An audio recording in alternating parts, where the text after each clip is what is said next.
Hi, Robin. Welcome to Term 4 and the last lap of Sure. 2023. And it's a hard lap. It's going to go quickly. And we know we need to work smarter this term and not harder. We haven't got time. And so we're going to employ some AI to help us this term. Helen, what have we got? Oh, awesome. So we have used a lot of ChatGPT Yes. and Diffit, and we've actually got programs on this. Some live broadcast. If you want to go back and have a look. And what did we use these two for? Well, we would generate our source material. And on the left-hand side, I would have generated a source. And from the source, I would have turned it into a poem in ChatGPT. Okay. And it's just so easy because there's the poem.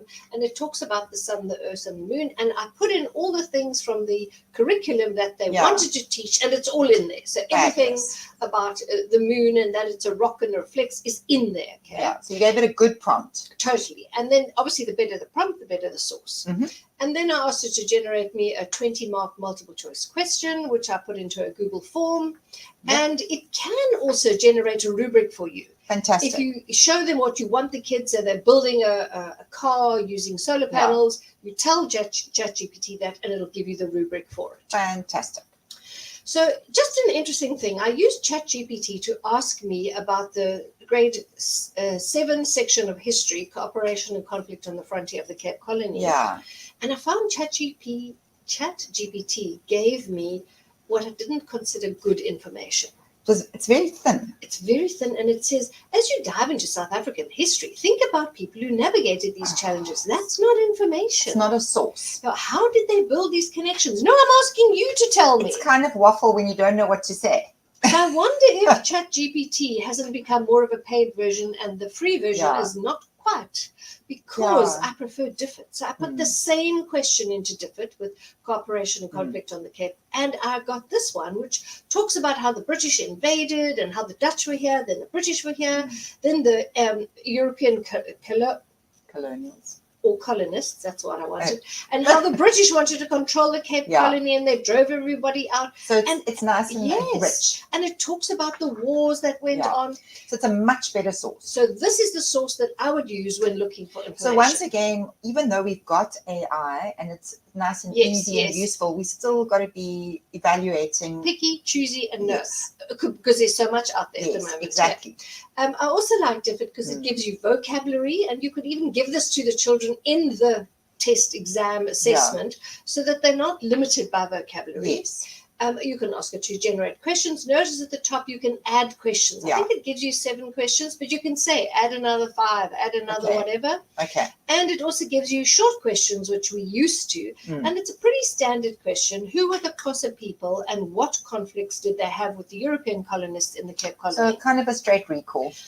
Very much so, and quite a basic question. Yeah, nothing too exciting. So I was looking for something better, and I came across this question well. Oh. And there's so much out there, because you told me about another one called Twee, which we'll look at next time. Okay. But why I like this one is once you've got those multiple choice questions, you can export it straight to a Google form. Love that. To a Kahoot, to a Quizzes or a Quizlet. I know you like Quizzes. Yeah.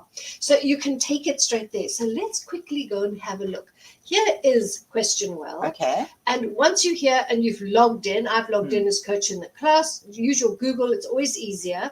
Yeah. Go to try out, and you'll come to this page here where it wants you to paste your source. Now, remember the source I got from Diffit? Yeah. I've pasted it. Okay. I've put my topic is South African history, blah, blah, blah. You can put outcomes here if you wanted more skills-based or whatever. Yeah. I'm not going to. I'm simply going to ask it to generate a set of questions for me. Okay, cool. And it does seem to take quite a bit of time. Hopefully it's generating a good set of questions. Well, the thing is, I think what happens sometimes with ChatGPT is that it seems to toss it out so quickly, and maybe it's not searching hard enough. Did it think long enough? Because we don't know how long these AIs are meant to think, do we? Exactly. And it is important for us to keep looking at AI and say, oh, that was quite quick, to make sure that we are being discerning with what we are accepting from AI. So under here you can see you can export it to Quizzes, to a Kahoot. How cool is this? To a Google form. That's very useful. I tell you, that for me is a winner because I'm tired of copying it across. Okay. You can Essential questions. This is basic standard group. Okay, so who were the main groups? How did the British invade? So like kind of like what Diffit generates. Yes, and this would also help you form a little summary. Like, create a summary, but answer these questions in your summary. These would be like, if you wanted an essay, you could use that. You know what I mean? Can't use vocabulary. It's a paid version. Can't filter by question. But I found the questions far more complex. Determine the relationship between. Oh, sorry, I'm trying to get to this one here. Oopsie. Sorry. Just go down. I've lost it. Oh. No, sorry. Determine the relationship. Formulate a timeline of the Cape Frontier Wars and their impact on people. It's a far better question. Okay. Yeah. And determine the relationship between conflict on the frontier and the relationship between different South African groups. Yeah. So much better level of questioning. Yes. And then look, also analyze. It's using Bloom. Define. It's using Bloom. So a much higher level of questioning. Yeah. And this is really cool too. But what I love is right at the end, you have the opportunity to add your own question, and they give you a blank, so that if you've got a couple of cool questions from last year that you want to add, you can actually add your own questions. Brilliant. And then export it to Google Forms or Book It or whatever. So this is our latest happy find, is Question Well, and I hope you enjoyed as much as I did when I discovered it, and I certainly will be using it as much as possible in the future. Yes, I think this is a fabulous tool.